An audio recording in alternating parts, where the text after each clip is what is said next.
Tidak semua cerita datang untuk dimengerti. Sebagian hadir hanya untuk menemani mereka yang sedang bertahan. Dengarkan pelan-pelan.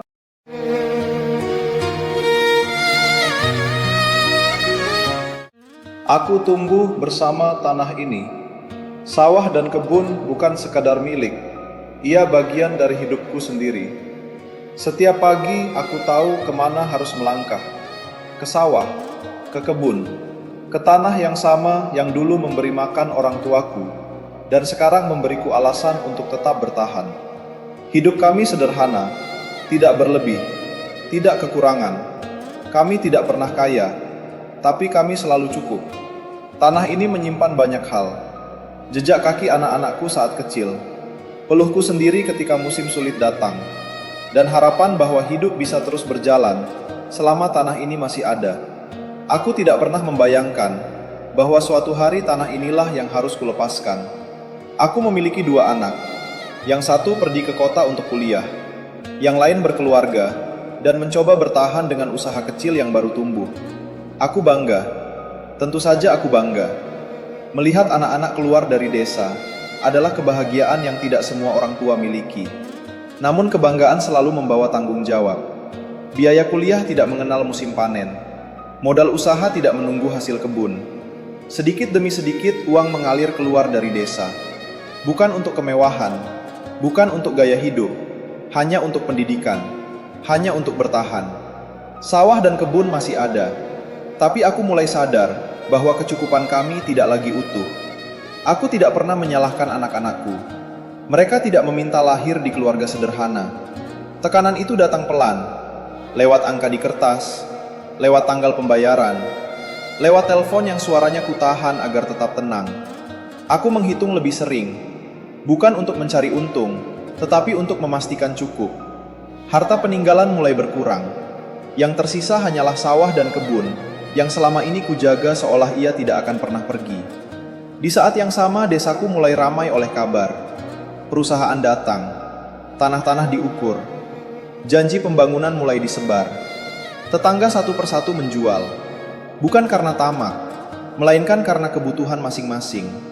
Aku masih bertahan, bukan karena keras kepala, tapi karena tanah ini adalah satu-satunya yang tersisa untuk kusebut rumah. Perlahan wajah desa berubah. Sawah yang dulu hijau mulai dipagari. Jalan desa diperlebar. Suara mesin menggantikan bunyi angin. Aku melihatnya dari kejauhan, dengan perasaan yang sulit kujelaskan. Bukan marah, bukan benci, hanya kehilangan yang belum sepenuhnya terjadi, tapi sudah terasa. Aku tahu jika pabrik berdiri, desa tidak akan pernah sama. Air tidak lagi mengalir bebas. Tanah tidak lagi menyerap hujan. Anak-anak tidak lagi mengenal sawah sebagai tempat bermain. Aku berdiri di tengah perubahan itu, seolah menahan sesuatu yang terlalu besar untuk seorang tua sepertiku. Waktu tidak pernah menunggu. Biaya kuliah semakin dekat. Usaha anakku membutuhkan tambahan modal agar tidak mati perlahan. Aku duduk lama di tepi sawah, melihat tanah yang telah memberiku segalanya. Jika aku bertahan, anak-anakku mungkin tertahan. Jika aku melepaskan, aku sendiri yang kehilangan akar. Tidak ada pilihan yang terasa benar. Aku tidak sedang memilih untung atau rugi. Aku sedang memilih siapa yang harus kulepaskan lebih dulu. Pada akhirnya aku menandatangani penjualan itu. Bukan dengan lega, bukan dengan bahagia, dengan tangan yang gemetar dan hati yang tahu sesuatu tidak akan pernah kembali. Tanah itu berubah cepat, terlalu cepat. Bangunan berdiri, mesin bekerja, debu menggantikan bau lumpur. Anak-anakku terbantu, itu benar. Kuliah berlanjut, usaha bergerak. Namun desa kehilangan suaranya. Air lebih sering meluap, panas terasa berbeda. Aku masih tinggal di sini, di rumah yang sama. Namun rasanya seperti tinggal di tempat yang bukan sepenuhnya ku kenal lagi. Sawah tidak lagi menyapaku setiap pagi. Dan aku belajar satu hal yang tidak pernah kupelajari sebelumnya. Bahwa tidak semua pengorbanan meninggalkan rasa bangga. Sebagian hanya meninggalkan sunyi. Aku tidak tahu apakah keputusanku benar atau salah. Aku hanya tahu bahwa orang tua seringkali tidak punya kemewahan, memilih tanpa kehilangan sesuatu. Anak-anakku melangkah maju, desa melangkah ke arah lain.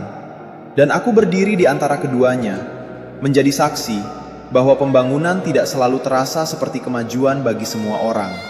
Tanah pernah menjagaku, kini aku melepaskannya agar anak-anakku bisa berjalan.